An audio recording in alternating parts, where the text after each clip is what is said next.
سر یہ نہیں ہو سکتا، یہ نہیں ہو سکتا یہ، کیونکہ پاکستان تقریباً میرا خیال ہے زیادہ تر چلی سود پہ رہا۔ جب سود پہ جب چلنے لگ رہا ہے تو پھر کیا ملک نے ترقی کرنی ہے، اور کیا معاشرے نے اور کیا انسان نے ترقی کرنی ہے؟ میں نہیں مانتا کہ یہ کام ہو سکتا ہے۔ اور اسلامی جمہوریہ ہمارا میں تو اسلام اس چیز کی یعنی کہ منافع کرتا ہے، یعنی کہ سود کے بارے میں ہمیں نیچے ہونا چاہیے اس طرح کا، یعنی کہ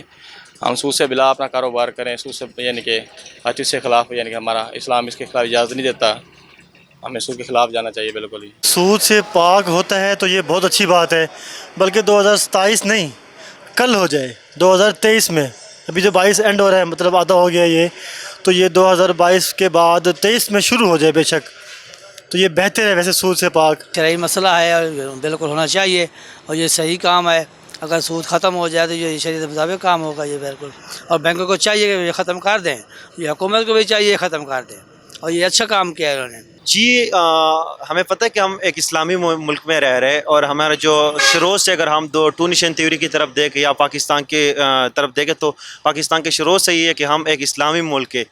تو ایک اسلامی ملک یہ ہے کہ اگر آپ اس میں سود نہیں کر سکتے، سود حلال نہیں ہے، حرام ہے، اسلام میں بھی حرام ہے، تو ایک گورنمنٹ اگر کوئی چیز کو امپلیمنٹ کرنا چاہتے تو ٹھیک ہے، ایک اسلام کے مطابق ہے۔ کورٹ نے فیصلہ دیا ہے، یہ تو سمجھ میں ویسے کورٹ تو ویسے سمجھ میں نہیں آ رہے، ہمارے پاکستانی عوام کی سمجھ میں نہیں آ رہے ان کے فیصلے۔ آج یہ ابھی انہوں نے دیا ہے، 2 گھنٹے بعد اس کے اوپر کسی نہ کسی نے دوبارہ پٹیشن دائر کر دینی ہے، کسی بینک نے بھی، چاہے اسٹیٹ بینک کر دے یا کوئی بھی بینک کر دے، انہوں نے پھر اپنا فیصلہ واپس لے کے پھر جی سود ٹھیک ہے، سارا کوئی ٹھیک ہے جی، ہمارا کاروبار نہیں چلتا، یہ نہیں چلتا، جبکہ سود 2027 تک نہیں، یہ پوری تا قیامت تک جو ان سے بین ہونا چاہیے پاکستان میں۔ بعض علماء کرام یہ بتاتے ہیں، ابھی میں نے یہ گھر سکیم کے قرضے میں معلومات کی تھی،